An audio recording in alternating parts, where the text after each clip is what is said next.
Hi, I'm Mitch Gallagher. Welcome to Guitars and Gear, presented by Sweetwater and Premier Guitar magazine. This is segment 2. I hope you checked out segment 1. There were so many great products that we talked about there, but we are back with incredible products from Eventide, from Fender, from Taylor, and we've got one here that I had a chance to check out.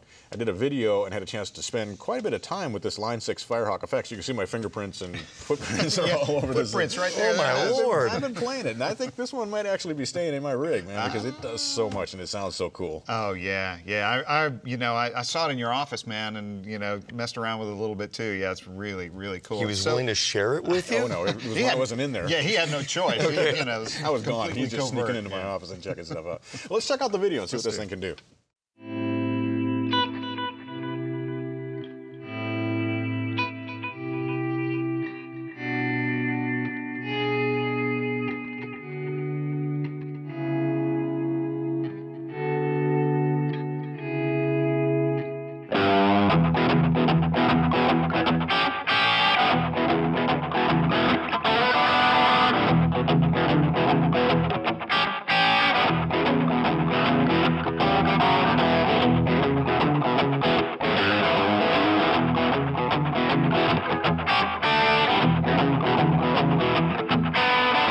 This is the Line 6 Firehawk FX, a multi-effects pedal board that can create modeled amplifiers, modeled effects, has all sorts of control options, including remote control from iOS, Android, Mac, or PC.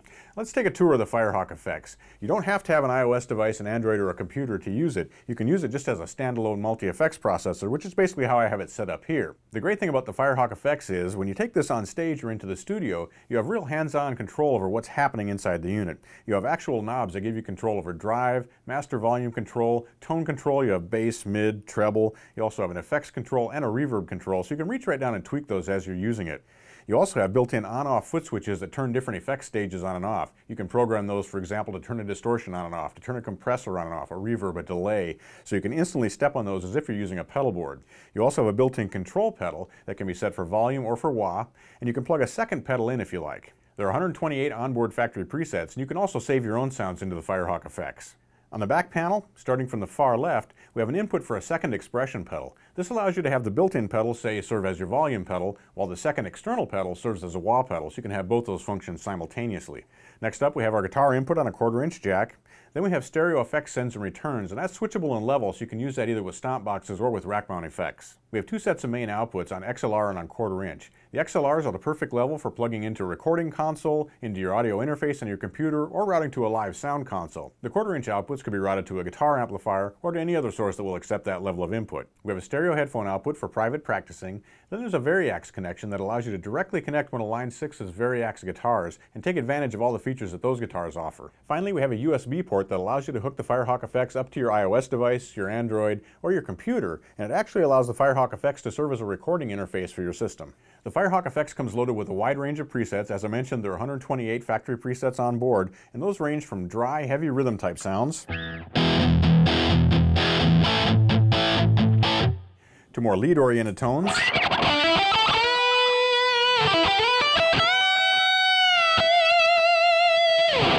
and again with those tones we can use the volume pedal,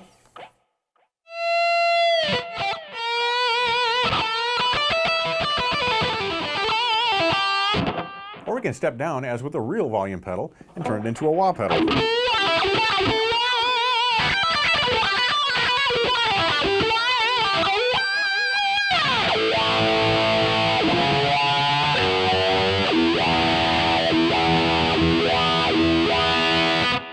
Then press down again and it becomes a volume pedal. Using the FS foot switches, which is a center row of 5 foot switches, we can turn the individual effects on and off.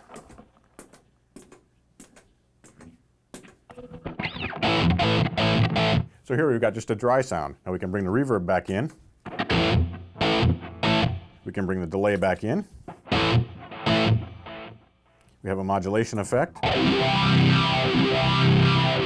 that back out. We also have an onboard distortion box.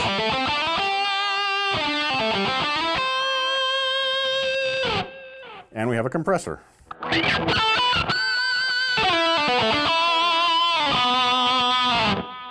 Now, of course, the Firehawk FX is loaded with a lot more different types of effects than just those 5 that I mentioned there, and you can assign any of those to those foot switches and easily bring them in and out in the course of a gig. This allows you to set up a single preset that can serve both as your lead and your rhythm sound for a song that you might be playing live. For example, you might have this tone set up, where it's your straight rhythm, then bring in the gain pedal for a bit more lead. Maybe step on the delay.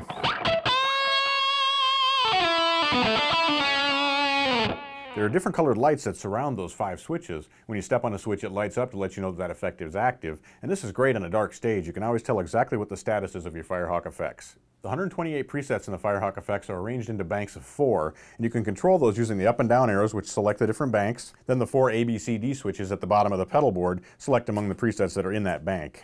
Finally, we have a tap tempo switch for the delay.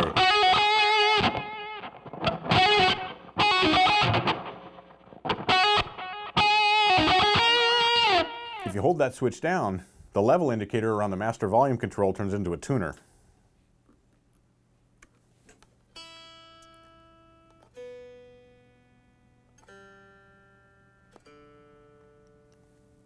Then you simply hit the tap switch again to go back to regular operation.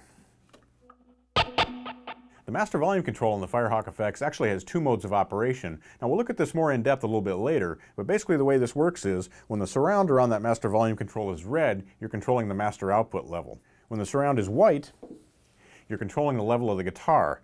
And this allows you to blend your guitar signal with music that's playing through the Firehawk FX. And again, we'll look at that a little bit later. So it's very easy to operate the Firehawk FX from its front panel. Everything you need is arrayed right there. But if you really want to get into deeper editing and some of the advanced features that the Firehawk FX offers, you really need the app running on your Android, your iOS device, or your computer. Now I've got my iPad Air connected to the Firehawk FX by Bluetooth, and this is a very easy process to connect the two together. Just press the Bluetooth button on the front panel of the Firehawk FX, go to Setup on your device, tell it to look for the Firehawk. When it sees it, hit the button and they're connected. It's that easy.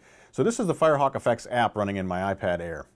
What you see here are the basic controls. We've got drive, bass, mid, treble, presence, volume, master volume control, and a couple of advanced features. You can set them on a sag of the amplifier, how it's responding to your pick attack, as well as mix in some hum if you like. But the really cool thing is across the top here, because this shows us our signal path inside the Firehawk FX. If we're connected with a Variax, it's here. We've got a gate, wah, stomp boxes, modulation effects. This is where our amp and our cabinet are, compression, you can add EQ, the volume pedal, delay.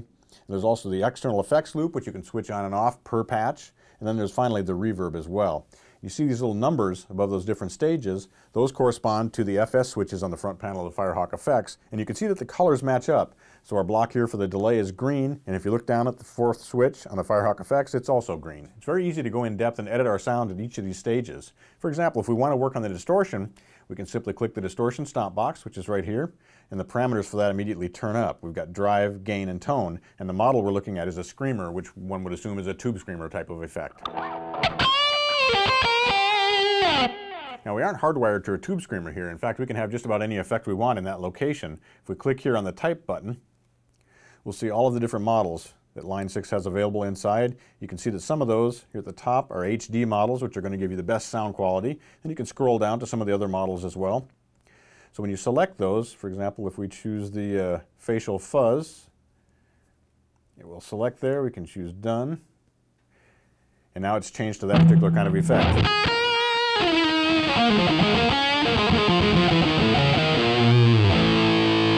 And we can adjust the gain, the drive, and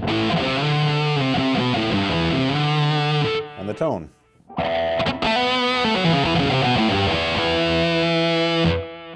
If we want a different type of effect, simply click over here.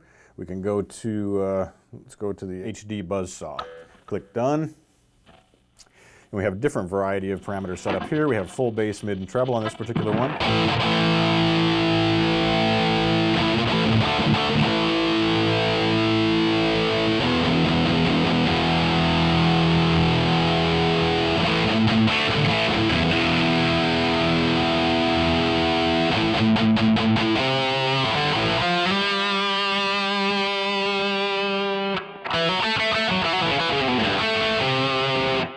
So it's very easy to edit your sounds using the app that's connected up to the Firehawk FX. Now, as I mentioned, we have all these different stages that we can look at.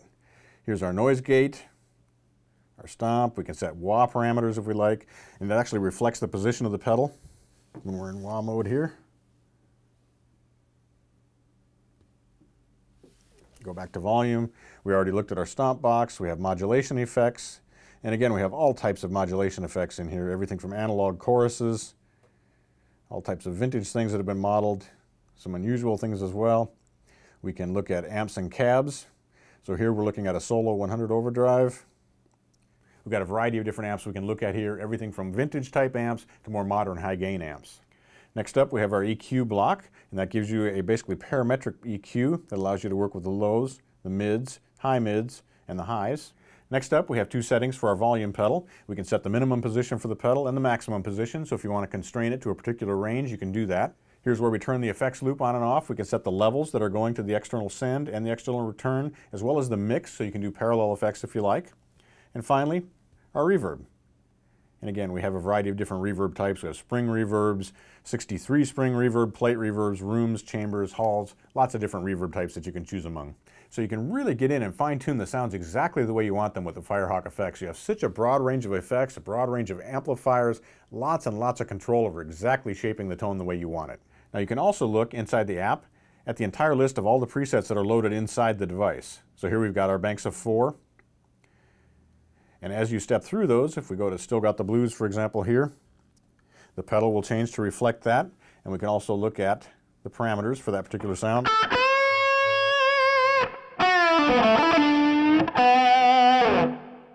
And there are many, many different sounds here, all kinds of different sounds, clean sounds, dirty sounds, rock sounds, country, metal, jazz, all kinds of different things. And down here toward the bottom, we also have user locations where you can store your own sounds. And once you've created presets that you like, you can upload those to the Line 6 cloud. Other users can then download them, just as you can go up to the cloud and download sounds that you might want to load into your Firehawk FX. This gives you a tremendous library of sounds to draw from.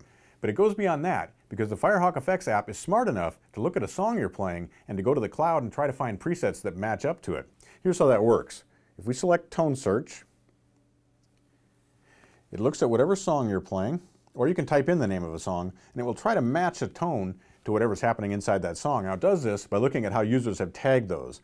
So we've got different leads here. For example, they recommend the LaGrange Celio as a sound that will match up with Sharp Dressed Man by ZZ Top. Then you can download that preset into your Firehawk FX and take a listen and see if it's actually going to match up with what you hear in the song. Likewise, you can create presets that match the songs that you're playing, upload those and tag them, and then other users can find them as well. Now speaking of playing songs, you can actually play back from your music library in, for example, your iPad, and through Bluetooth it will play through the Firehawk FX, and then you can play along with that. So if we step to my music library, you can see I've got 4 different songs loaded up, 4 or 5 songs loaded up. If I choose Blues in G,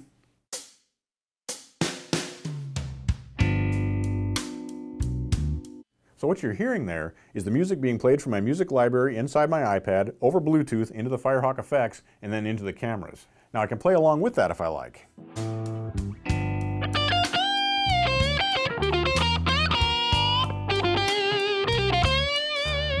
You can adjust the blend by hitting the master volume control and turning that up or down.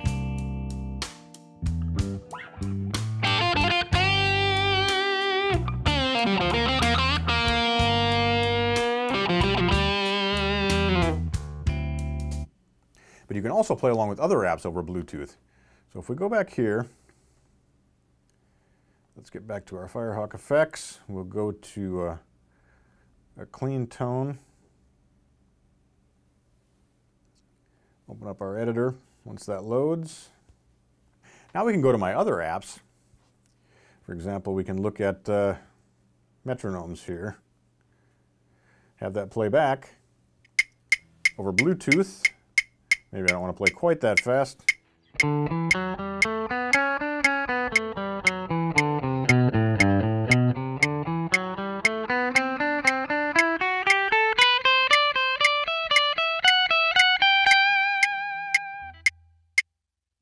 Now you could also do this with, for example, a drum machine app. So if we close that down, let's open this up, come back over here.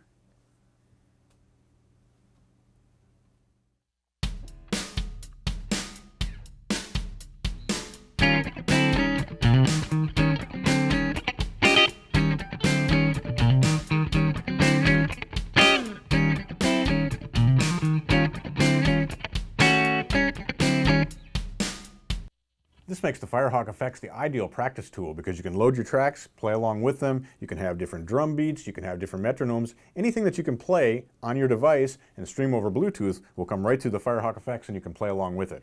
But we aren't done quite yet. There's still one more great feature to check out, and that's that the Firehawk FX can actually serve as a USB audio interface for your recording system. Here I've got it connected up to my iPad Air by USB, just a USB port on the back of the Firehawk FX, coming into the USB to Lightning adapter and then plugged into my iPad Air. I'm running Cubase software inside my iPad Air, which allows me to record. So you can see when I play here, the meters are actually moving inside of Cubase. Now we'll turn the metronome on to get a click.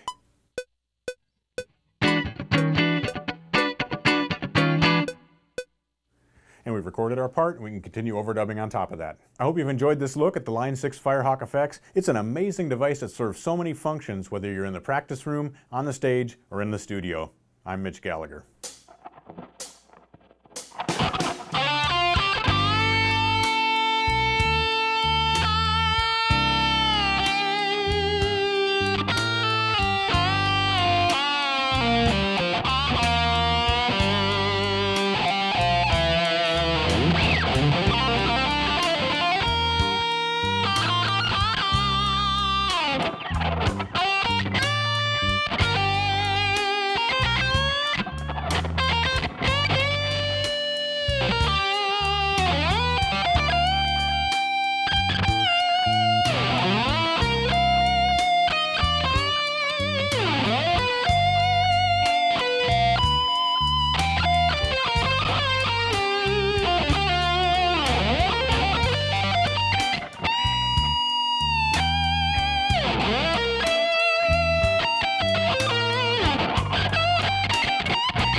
If there's one word that I could apply to the Firehawk FX, it would be functional. You know, whether you're in the studio, on stage, practicing. Yeah. I mean, being able to tile that together with your iPad or your iPhone, you know, running it on iOS, and when you're practicing, play music through it, use it to edit patches when you're on stage. I mean, I've got my iPad with me when I'm on stage anyway. I know you do too. Right. You know, you take them out and use them for lyrics, you use them for whatever you're doing live, and so to have it there to control the Firehawk is really incredible. And I was really impressed with the fact that this has actually got capability for using with the cloud. There's a social aspect to it as well. It seemed like the video that you did, you could have gone ahead and spent another 15 minutes just delving into some of the basic functions in a little bit more detail. 15 minutes would have barely got us started. Yeah. You know, it's one of those things that we've talked about this too, where you know it comes with the factory presets, which are incredible, and you can make your own presets, but to have access to what other users have done. Yeah, everybody's presets. I mean, and again, matching it up with the song, you know, so you can kind of, that's the practice aspect of it, which, you know, something, you know, when you think about a pedal like that, or, you know, or even a pedal board, or even a complete rig, that's yet another element. And sometimes you can get overwhelmed by all the choices. I like the fact that with the Line 6 system, they've actually basically made it a little bit easier for you to go ahead and select the presets. And again, using the cloud, you can go ahead and find what you need that much more easily. Right. And the fact that you're not locked in, you don't just select the preset, okay, this is what I've got. You've got both the pedal, of course, which, you know, I mean, other devices have that, but having those 5 on-off switches for the individual stomp boxes, so you can bring those in and out and change your sound as you're playing. To me, that's really important. I know, and the same with the amp too, with the knobs right there on the face, man. I mean, it's like, oh, wait a minute, that's got too much gain, you know. Yep. And you got to like the pretty colors. I mean, not to make it sound too simplistic, but I really like the way it looks. So the color is more important to you than the sound. Is that what you're saying?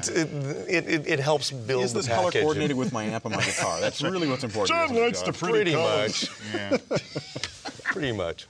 Well, okay, perfect segue, because you've just had a chance to check out a gorgeous guitar. This Taylor 614 CE is incredible looking. The Taylor 600 series guitars really represent a big departure for Taylor.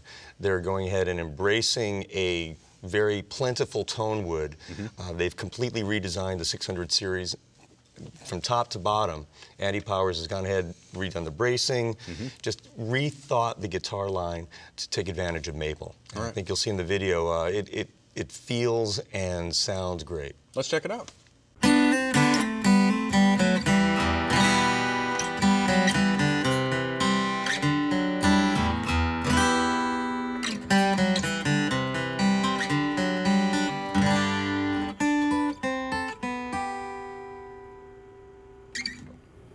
Today we're going to be taking a look at Taylor's 600 series acoustic guitars. The 600 series has one important trait above all else: maple. Maple is used in the back and sides of this guitar. And Bob Taylor and the Taylor team strongly believe that maple is a tone wood of the future. It's abundantly available in North America, and it can be grown and harvested in an environmentally responsible fashion. Previously, guitar luthiers have shied away from using maple for acoustic guitars. But Taylor's master luthier, Andy Powers, has gone ahead and embraced maple and designed guitar specifically around the acoustic properties of this type of wood. He's gone ahead and done special customized bracing as well as varying wood thicknesses to take full advantage of maple's acoustic properties. The guitar that I have in my hands right now is the Taylor 614 CE. It's the Grand Auditorium model in the 600 series. And if you can see, there's some beautiful maple figuring here that's brought out by an ultra-thin custom finish that Taylor is using for this particular series. They're calling this color brown sugar, and I have to admit it's a pretty sweet-looking guitar. The 600 series delivers a pretty robust tone, and it definitely invites some pretty energetic strumming. Let's check it out.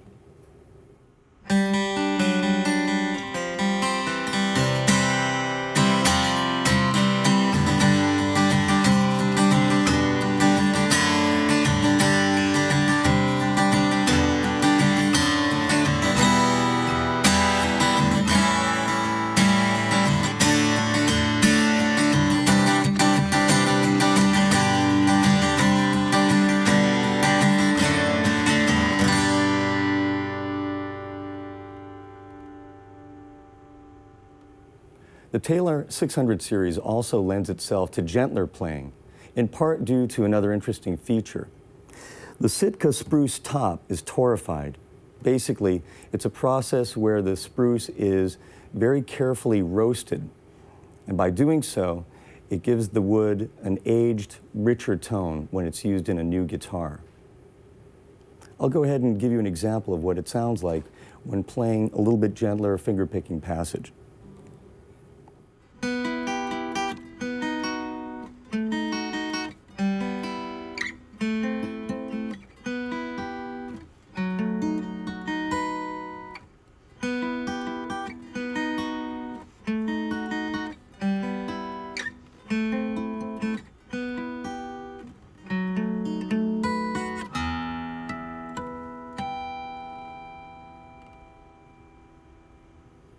Up till now, I've been focusing on the acoustic properties of the Taylor 600 series, but it's important to note that these guitars also include Taylor's Expression 2 system, the onboard electronics that enable you to go ahead, plug straight in, play your guitar, and retain the dynamic properties of the instrument. Let's give it a listen.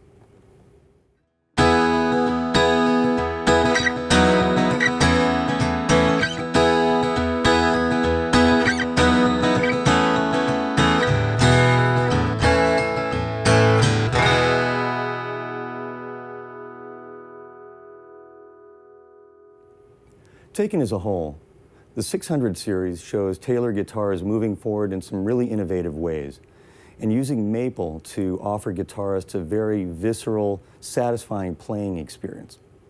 Even if you're a traditional player, I urge you to check out the 600 series and see what it has to offer.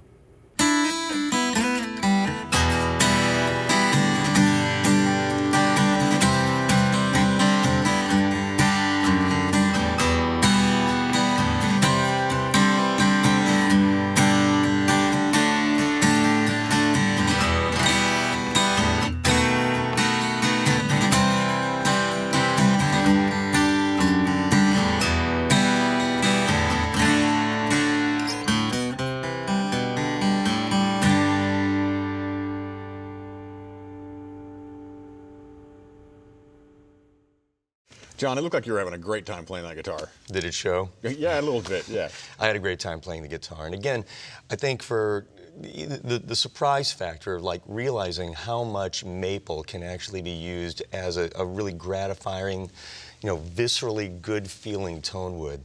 Right. The folks at Taylor really deserve a lot of credit, and that includes Bob Taylor, obviously Andy Powers, the master luthier who designed this guitar. At NAMM, I had the very good fortune meeting a guy named Steve McMinn, who's been working with Taylor on the actual forestry aspect of the maple supply. Nice. Yeah, I mean, it's amazing, but no surprise at the same time. I mean, Taylor is an innovator. They always have. They've always, like, rethought the whole process. I don't know if you guys have ever been to the factory, but I mean, it's just like... It's a great factory. Yeah, it's like no other guitar factory I've ever seen. And they're very open about sharing the factory tour with other people. Yeah, right. And I think this is really one of the striking things about is that Taylor, they take it seriously, the fact that they want to go ahead and make sure that there are musical instruments available for generations to come. Right. I'm not sure what kind of music they're going to be making, but the instruments will be there. Yeah, sustainability, that's very responsible. Very cool. So what struck me about this is that, you'd think of an all-maple guitar as being really bright. And traditionally, it's going to be rosewood, right, on the back and the sides, and that's going to give you resonance and warmth. Man, I didn't hear that at all. When I listened to that guitar, it sounds resonant, it sounds warm, it's not overly bright, it sounds like an acoustic guitar, You have to treat maple differently than you would other tone woods. And I think also the torrefied spruce top helps as well. Sure. This is an innovative guitar for Taylor on a couple of different levels. And even though maple is sort of the big headline in this particular case, there's a lot of other stuff going on under the hood. Right. Yeah. Very cool. Yeah, really cool guitar, definitely. Yeah. So one manufacturer, every year I'm excited to go to NAMM and stop by the Electro-Harmonix booth because they come up with so many new pedals, and they always find a different way to approach things, and just a unique twist on a pedal that you might not even have thought of. Right. And Don, you had a chance to check out a pedal like that. Indeed I did. The Pitchfork. Here. Yeah, check it out, man, the Pitchfork. What else do you have back there? Wouldn't you like to know? You'll find out eventually. Yeah, right. Anyway, no, the Pitchfork is great, man. I mean, unassuming looking, two knobs and a couple of switches. You don't think much of it, but man, really super versatile. Right. I mean, obviously it's a it's a pitch change sort of affair. Right. But more to it than it looks like, though. Let's check out the video and find out what this can do.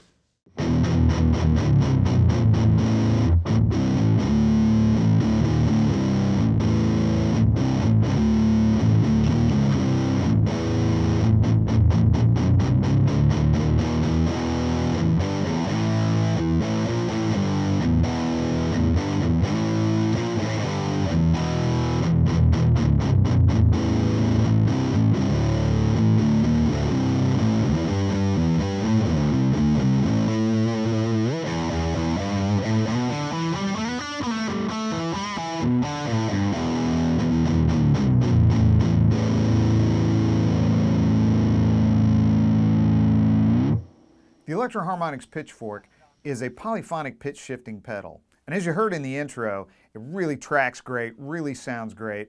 And let's get down here and take a look at this thing and give it a quick listen. You can see on the face of it, it's pretty simple to understand. You've got the shift knob, which takes the pitch up or down in half-step increments. Got them marked out here, all the way to an octave, and then 2 octaves, and then 3 octaves. And then this D right here actually stands for detune. So that almost gives it like a chorus effect, which is great because when you use this blend knob, which right now I have it blended all the way to the effects side. If you blend it back this way, obviously that's all the original signal, and you can blend the two in. The dual switch allows you to choose either pitch shift down, which is where it is now, or pitch shift up, or both together. With the latch button depressed, when you press down on the on-off button, it stays on or off. With the latch button up, you have to hold it. As soon as you let go, it's off. I've also got an expression pedal hooked up, and what that allows you to do is that allows you to smoothly transition between whatever pitch you have selected. So like in the intro, I had a perfect fifth selected, so I was sliding up or sliding down to the perfect fifth. As for which expression pedal to use, the owner's manual actually gives a list of expression pedals that work. It's a pretty standard TRS. All right, now let's give it a listen. I'm playing a PRS 513 through a Fender Princeton Reverb amp, and here is the unaffected signal. So what I've got selected is a perfect fourth down with the blend all the way to the affected side. And if we click it on, right? You've got that. You can hear the tracking and the sonics are really good on it. So you can understand what's going on. There's the blend control.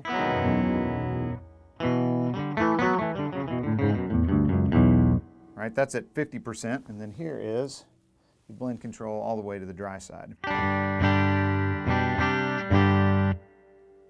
Right, just straight guitar tone. And if we turn the blend all the way back over, you can kind of hear what the expression pedal does better.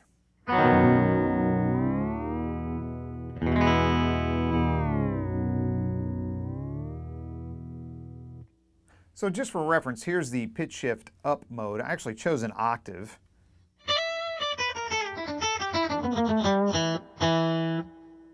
Right? Okay, and here it is in dual.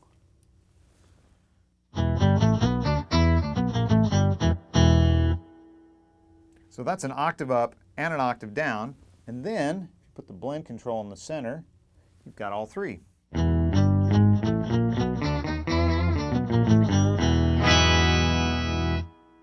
Besides all the cool, wacky sounds you can make with it, which are actually a lot of fun, here's some uses that may not be quite as obvious.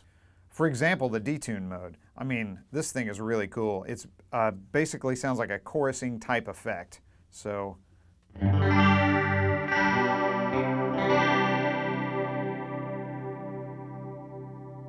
that's dual, so you've got the transpose up and the transpose down, and you can kind of shallow it out a little bit by using one or the other.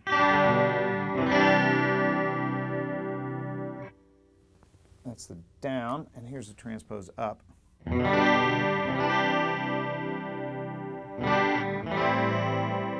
you can change the pitch too a little bit with the expression pedal.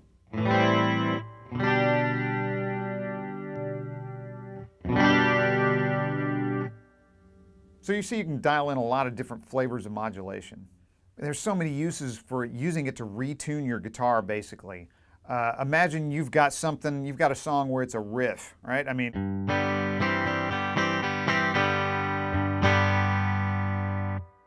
and your singer wants to do it down a half step. Well, you can play it in F sharp. Not nearly as effective. So you set it for minor second down with the blend all the way over, and you've got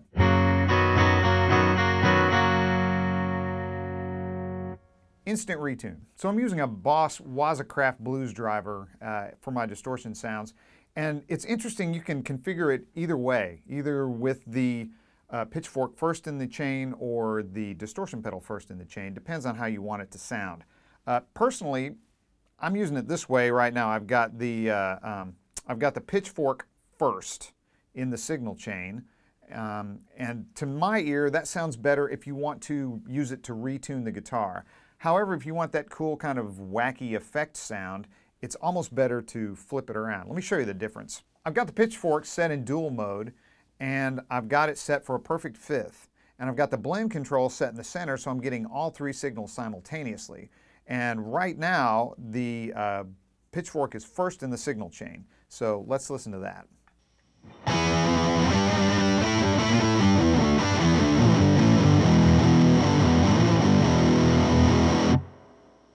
So now I've reversed the order, same setting, and let's give that a listen.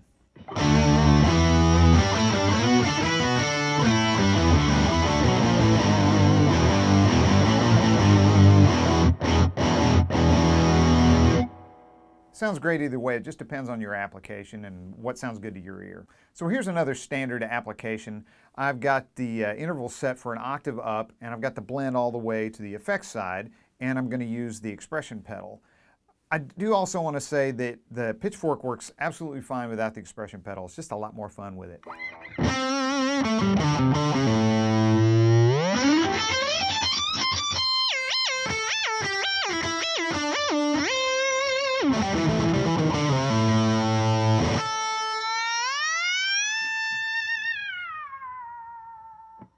So there you have it, the Electro-Harmonix pitchfork. I've got one more setting here. I've got an octave down with the blend at 50%, and I've taken it out of latch mode so you get the momentary switch effect. This is kind of a cool use of it.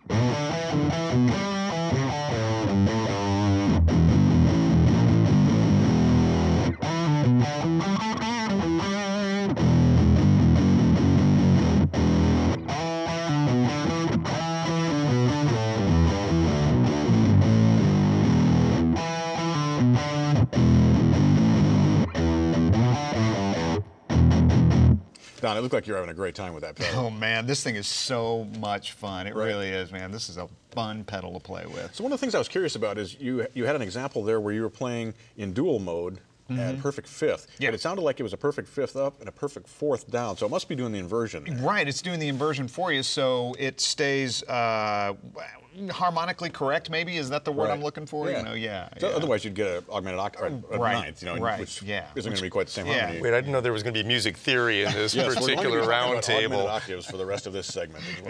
I was struck by how you can go ahead and use it for subtle effects or pretty wild and crazy stuff and everything in between. Yeah. I mean, you know, the fact that you can, you know, hook the expression pedal up, that's where it really opens up the options. I mean, one of the things that are really interesting to me, I mean, you think about it being a pitch change pedal, you know, and like I was showing the application of, you know, how you can retune your guitar basically, or how you can, you know, add in the wild effects or whatever. Right. But in this, you know, which one is the, oh yeah, it's in the detune mode. This one, if I turn the knob down to there. It sounds different. Yeah, it does. Listen.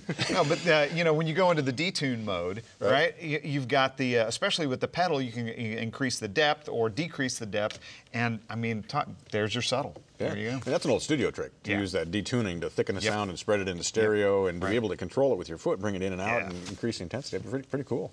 Pretty cool. Great stuff from and again, what seems like a very unassuming looking pedal. There's a lot going on there. Yeah.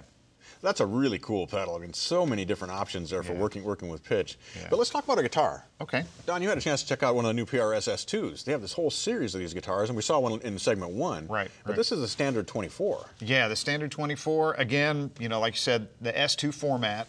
You know, so you've got a lot of that consistency. But in this particular model, of course, you get the 24 fret and the trim.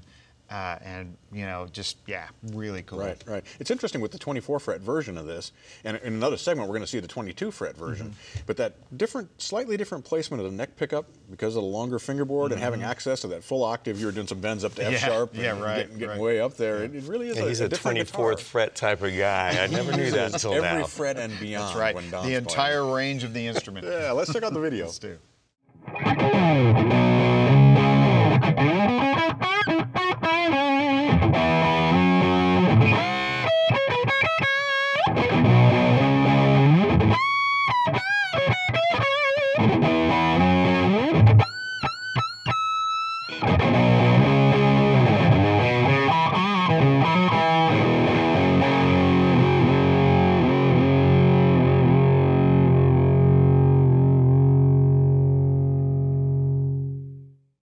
The PRS S2 Standard 24 is a mahogany body and a mahogany neck. As you can see, the body's got this really nice bevel on it, and the neck shape is actually the pattern regular carve, which is just gloriously comfortable, man. It's really super easy to play.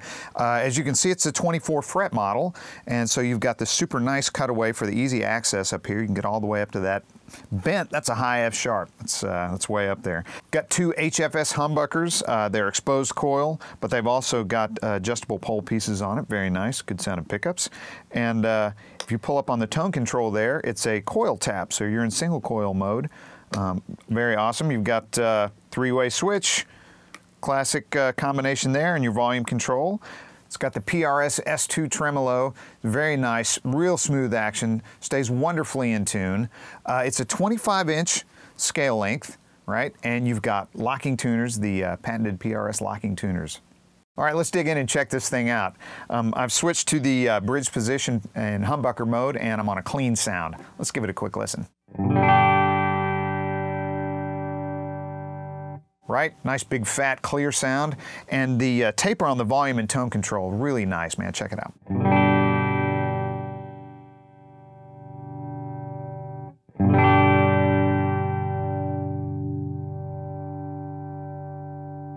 Really smooth, accurate, so all the in-between positions are all the way down, you know, works perfectly. And here we go in the combined both pickup setting.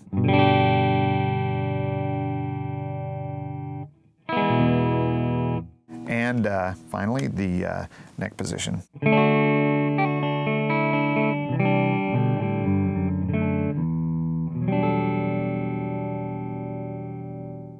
then, of course, when you pull the switch, tap, you get single coil mode.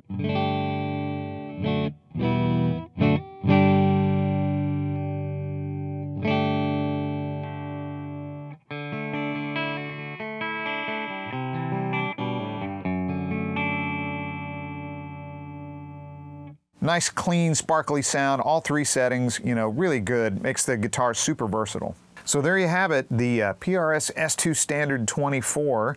And this particular one happens to be in this beautiful McCarty Tobacco Sunburst color.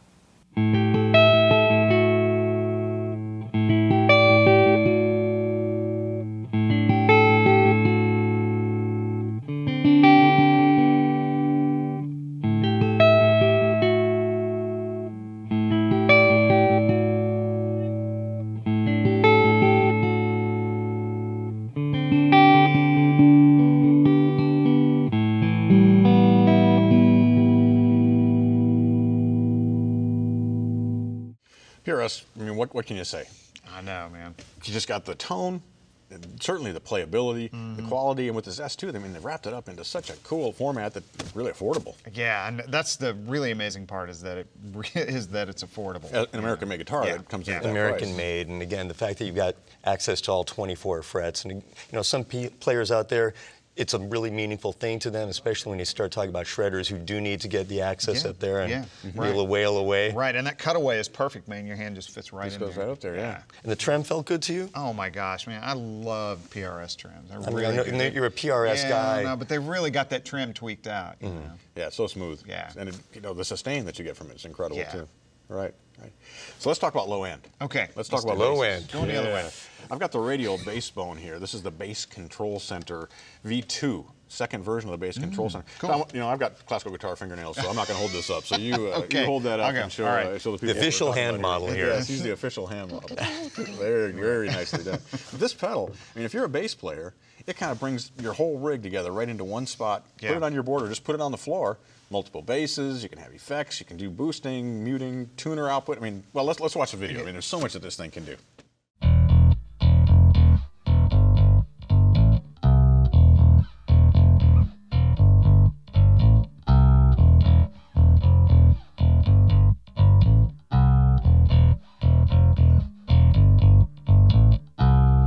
This is the Radial Bassbone V2 Bass Control Center from Radial Engineering. It's a pedal that allows you to combine all the control functions you need for using up to 2 basses on stage and controlling your entire rig from one convenient location. The Bassbone V2 has dual inputs, so you can use 2 different basses with it. It also has a direct output for feeding into a PA system or a recorder. It has an output for feeding into your amplifier, as well as a loop for inserting effects into your signal path.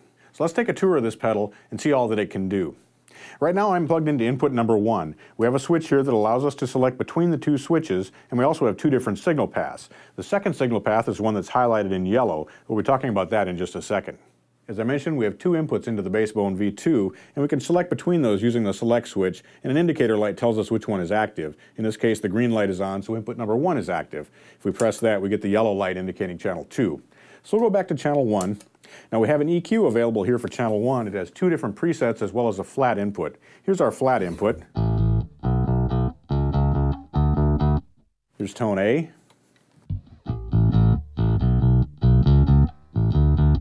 And here's tone B. So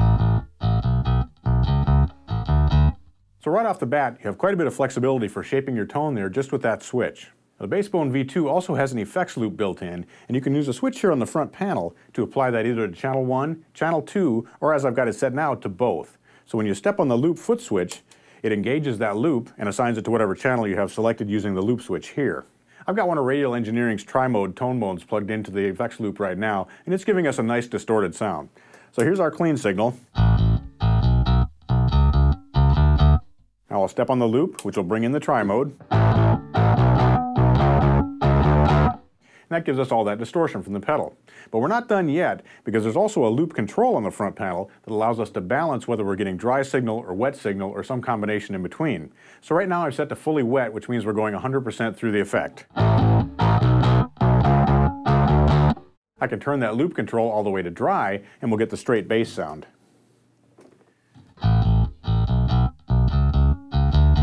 But where this is really useful is being able to blend that distorted effect back in with our dry sound so that we don't lose the fundamental when we have heavy distortion. So if we bring this up a little bit and set the balance between the wet and the dry, we can maintain that solid bottom end that you want from your bass while still getting that distortion on top. Next up, we have a boost control. We have a knob for setting the amount of boost, and when we step on the foot switch, we'll bring that boost in. So again, here's our dry signal. We'll turn the boost on. And you can hear that it gives us quite a bit of boost in level. And again, you can set the amount of boost that you're getting using that front panel knob. Now the boost foot switch can also be assigned to mute the signal. There's a small switch on the side of the pedal here, and when you engage that, it transforms this from a boost foot switch into a mute foot switch, and that allows you to tune silently. We have a tuner output here on the top of the front panel. You can route that to your tuner. It's always active, but if you want to tune silently without the audience hearing you, you can just step on this switch that again turns into a mute switch and silences your bass. On the back panel, we also have an XLR output, and that allows us to feed a balanced signal into a recorder, a PA system, or in this case, we're going straight into our camera, and that's what you're hearing in this video. There is a polarity reverse there, so if you're having phase issues, you can just flip that switch. We also have a second completely independent input and signal path that you can plug into on the Bassbone V2 as well. I'm going to switch over to that right now. So I switched over to input number 2, and this input has some special features as well. First of all, we have a PZB switch here on the side of the Bassbone V2. This switch converts the input on the Bassbone so that it can accept piezo pickups. So if you have an acoustic pickup on an upright bass, you could use that input. If you have a piezo pickup in the bridge of your electric bass, you could use it there. There's also a blend switch here on the side of the Bassbone V2. This allows you to combine the two inputs together. Now this is cool because you could plug a magnetic pickup into input number 1 and a piezo pickup into input number 2, and then using the two level controls, balance between those to create the mix that you like. Now input number 2 also has a high-pass filter. This allows us to tailor how much bottom end we're getting out of our signal. So here I've got it set flat. Now with a gentle roll-off. And with a steep roll-off. So if you're having problems with the bass being boomy in a particular venue, you want to cut down on the bottom end, you can use that high-pass filter switch to tailor that. Let's put the high-pass filter back to flat. And the next thing we have on channel 2 is a full 3-band EQ. So we have bass control, mid control, and high control, along with a level control for that input. So you can really shape the sound of your bass here, or switch between the two sounds if you're running two inputs into your Bassbone V2. Now input number 2 can be routed to the effects loop if you like. It can take advantage of that 180-degree polarity invert. It comes out of the balanced output. You can also use the boost function with that, or you can use the mute function with that if you're looking for silent tuning. If you're looking for a single compact pedal that can serve as a hub for your entire bass rig, the Bassbone V2 Bass Control Center is one you're definitely going to want to check out. 2 inputs, so you can run 2 separate basses, an upright, an electric, 2 electrics, or combine a piezo pickup and a magnetic pickup together. You've got an effects loop that can be assigned to either input or both. You've got a boost function, a mute function, tuner output, direct XLR output for feeding into a PA or a recorder. This really is a full-featured hub that lets you take control of your entire bass rig.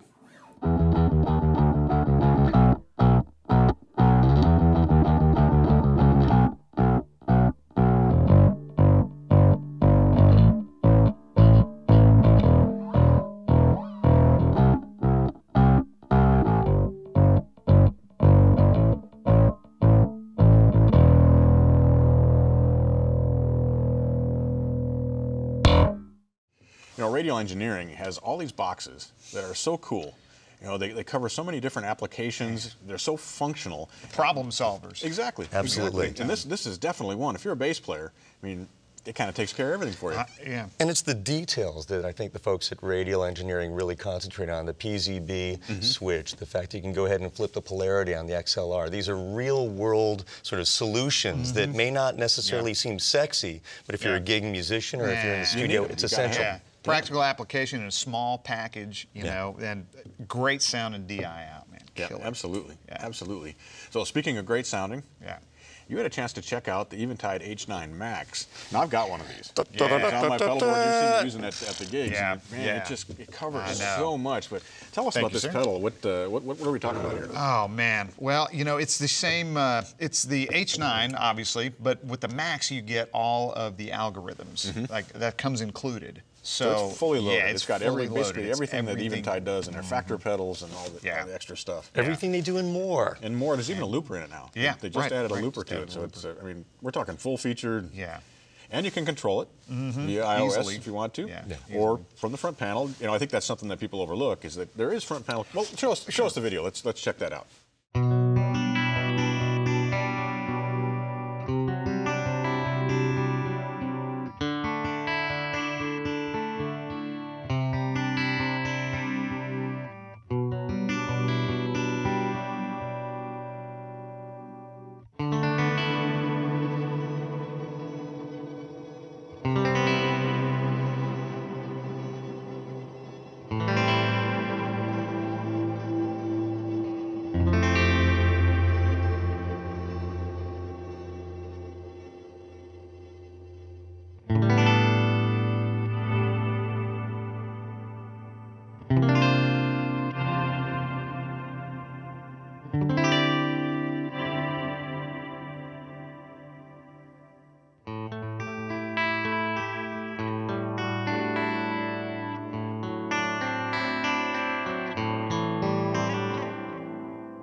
The Eventide H9 Max is an incredibly versatile multi-effects pedal.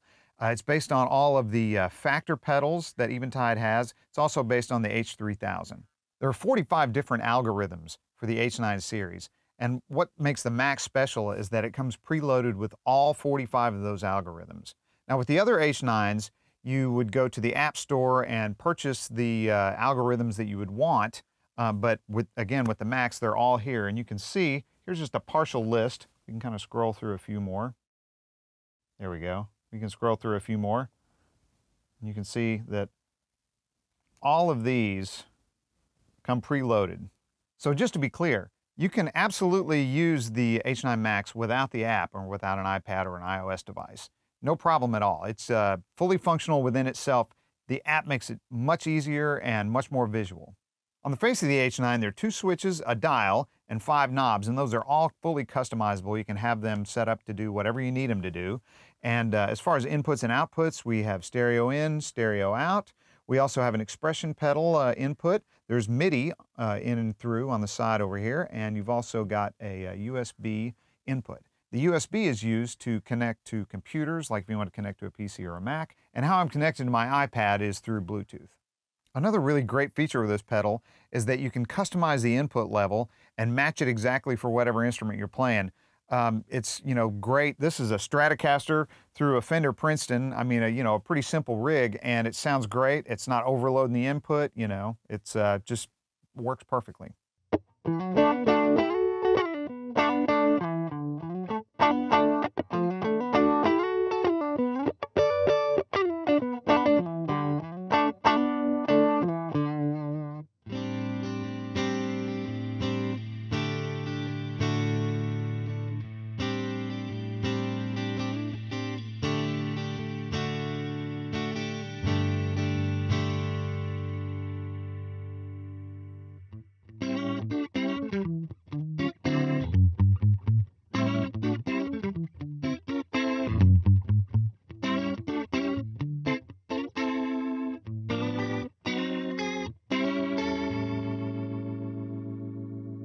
So there it is, a quick look at the Eventide H9 Max.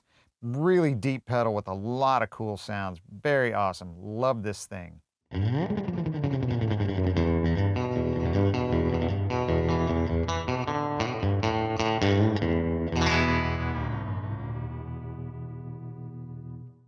The Eventide stuff is so incredible. Ah, man. I mean, coming up as a guitar player, that was like my dream to have those Eventide effects, because you hear them on all the, Steve Vai records and all those guys who were doing just incredible textures and incredible tones using the Eventide stuff. Then they put them into the factor pedals, the series of 4 pedals, which are great. Right, yeah.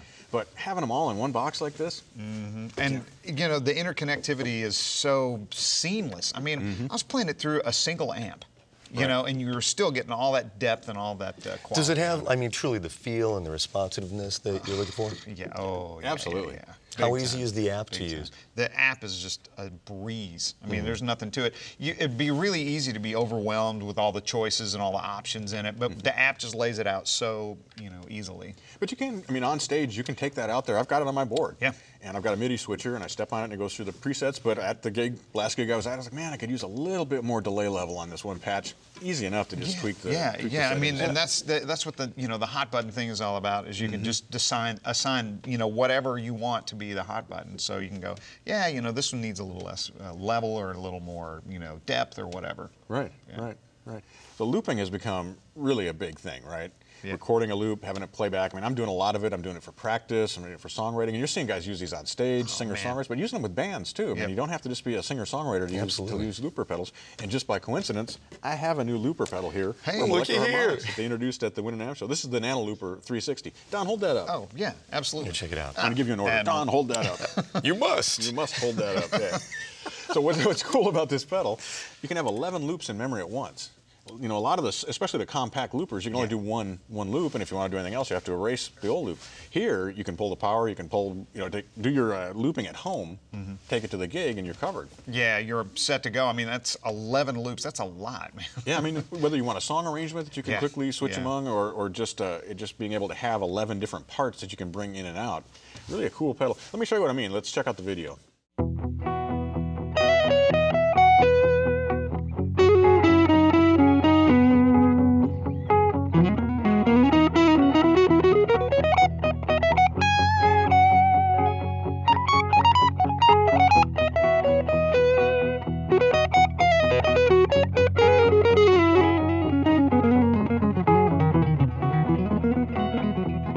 This is the Electro-Harmonix Nano Looper 360, a super compact looping pedal that's very simple to operate. It offers up to 360 seconds of looping time, and you can have up to 11 independent loops in memory simultaneously. The Nano Looper 360 is very simple to operate. We have one foot switch that's used for a variety of different purposes. We have a knob for setting the level of the loop playback, and then we have a knob for selecting among the 11 loops we have in memory. You can overdub as many times as you like into any loop, and you can also undo and redo with a simple button press. Let's take a look at how the Nano Looper 360 works. I'm going to go ahead and switch to an empty loop position, and we'll start creating a loop from scratch. Okay? So we'll move to position 2. You'll see that the memory light went out on the pedal. That indicates that there's nothing stored in that location. Now to begin recording, it's as simple as pressing the foot switch once.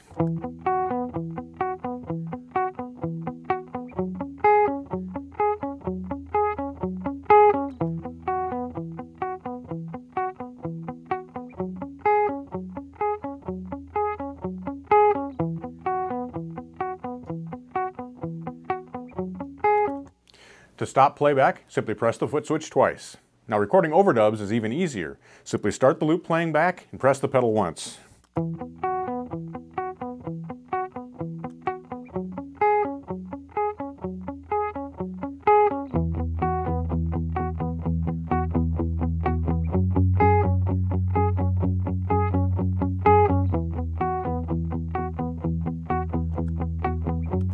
Press the pedal once to drop out of overdub mode, and press the pedal twice to stop playback. Now we can continue overdubbing into this loop without using up any additional memory. It's just stored in that same loop location.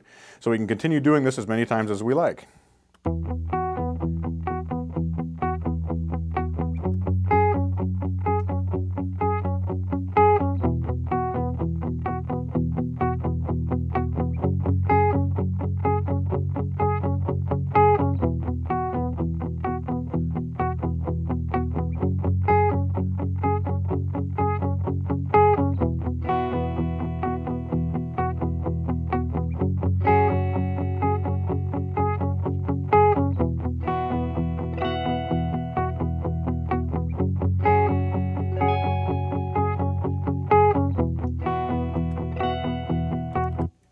Now if you make a mistake while you're recording an overdub, it's very easy to undo what you've done. I'm going to go ahead and record a part here that has a mistake in it, then we'll drop it back out.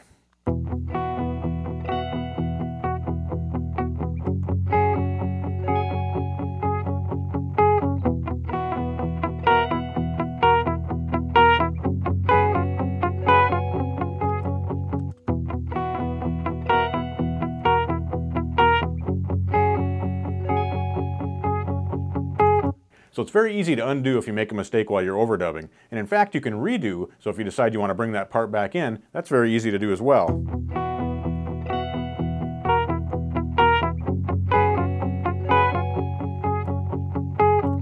So that's how easy it is to operate the Nano Looper 360. Just a few button presses and you're actually making music. You can store up to 11 of those loops in memory, as I mentioned, so you could have different parts of a song, or you could have 11 different songs ready to go. It does retain its memory when you turn the power off, so if you create your loops at home, then unplug it and take it to the gig, all those loops you recorded will still be in memory. As far as sound quality, the Nano Looper 360 operates at 24-bit 44.1 kHz, so it's full band with CD quality audio. The Nano Looper 360 can operate off of a 9-volt battery, or as we're using it here, with the included 9-volt power adapter. If you're looking for a looper pedal that won't take up much space on your pedal board, gives you a lot of options for having multiple loops in memory, easy overdubbing, undo, redo, the Nano Looper 360 is a great choice.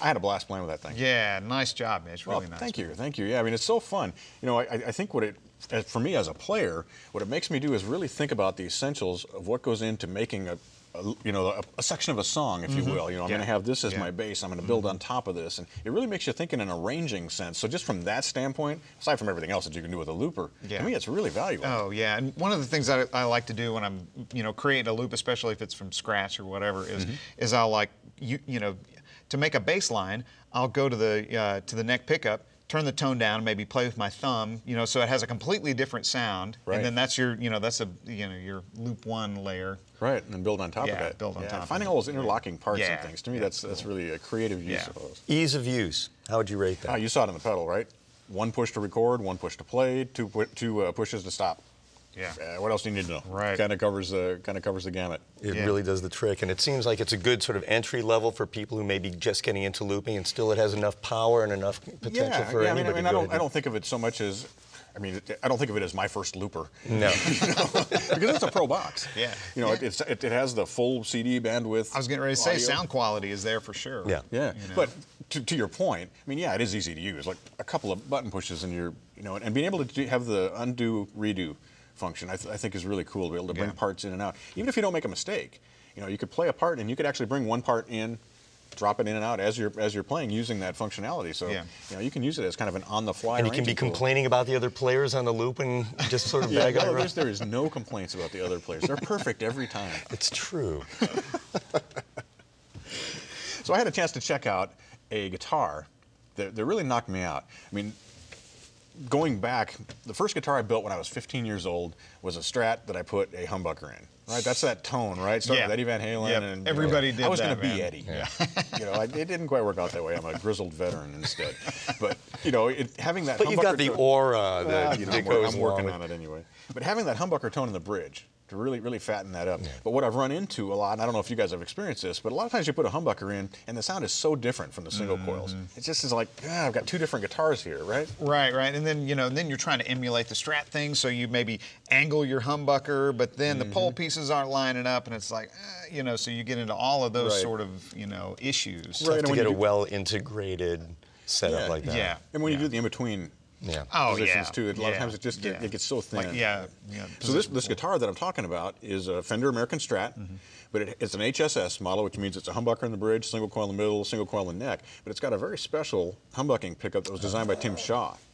And it's a really open sounding, it's not a single coil, it's a humbucker, but it matches really well with the single coils. At least that was my experience with it. Check it out in the video and see what you think.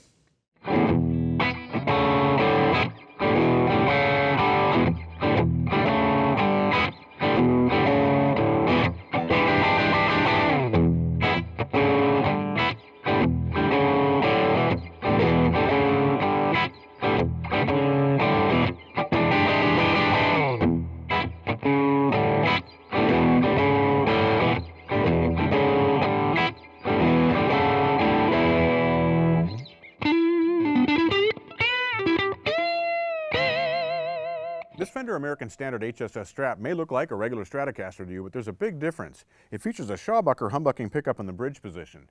Now this is a special pickup that was developed by Tim Shaw for Fender, and it's matched up with custom shop Fat 50s pickups in the neck and the middle positions. This Strat features an ash body, a maple neck with a modern C shape, rosewood fingerboard.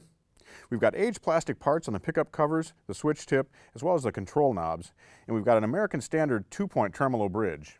As I mentioned, the big difference with this Stratocaster is that Shawbucker humbucker in the bridge position. Now, this is a very open-sounding pickup. It has almost a single coil type top end to it, yet it's nice and thick in the mid-range, and it has a round bottom end as well. Let's check out the sounds. We're playing through a Fender Supersonic amplifier, and I'm on the clean channel right now. Here's what the Shawbucker sounds like with the tone control and the volume all the way up.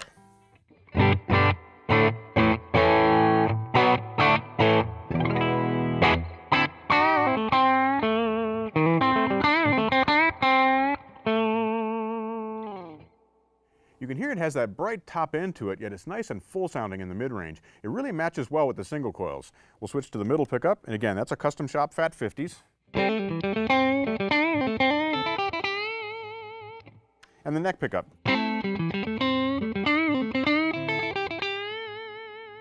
Back to the bridge.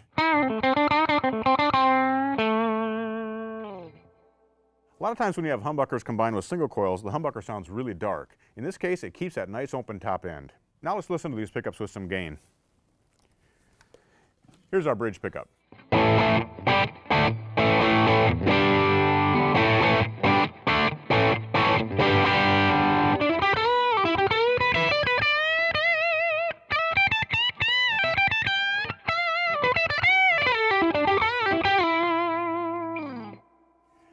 maintains that nice, bright, articulate top end, yet it's nice and full sounding in the mid-range. Here's our middle pickup.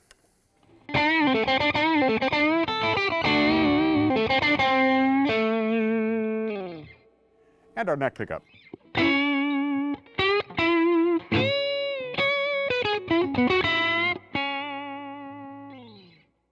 The three pickups match really well. As you move from position to position, the volume level stays consistent, and the tone shifts nicely as well. You're not getting a dramatic change, but you're getting a progression of tone across the guitar. Now, of course, one of the hallmarks of a Stratocaster is those in-between pickup settings. Let's listen to those. We'll go back to our clean tone. Here's our bridge pickup. Our middle pickup. And now we'll combine the two together.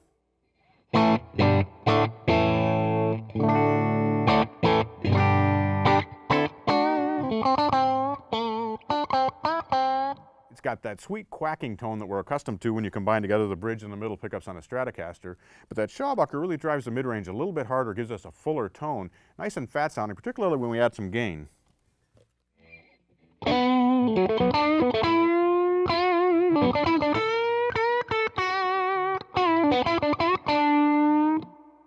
That's a really sweet tone that stays articulate. It has a singing sustain to it. And of course, when we combine the neck and the middle pickups together, we get that traditional out-of-phase Stratocaster tone.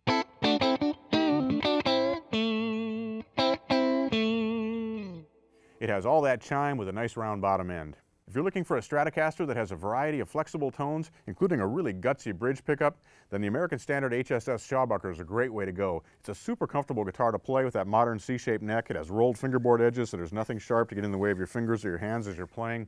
Really a comfortable guitar to play with great sustain and great tone.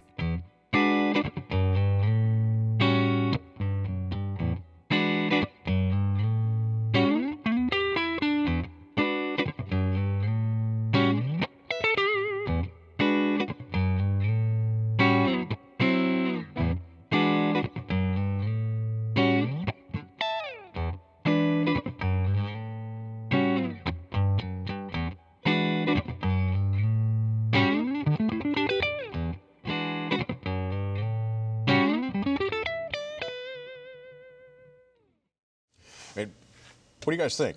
I mean, I think that humbucker is really cool. I'm jealous that you got a chance to get your mitts on that. The Shawbucker, right? I think, you know, and again, we talked about the fact that trying to get a fully integrated set of pickups like that, where you're not going ahead and experiencing big volume changes. Right, or tone changes even, you know. Exactly. Right, right. And what I don't want to reduce in importance is that this is an American Standard Strat. I mean, it's a great playing, great feeling Strat.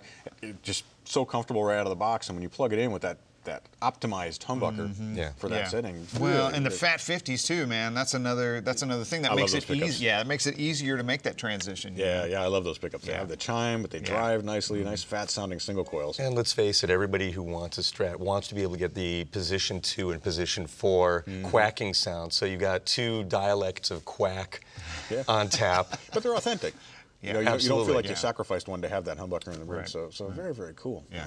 So that's an incredible guitar. I had a blast playing it.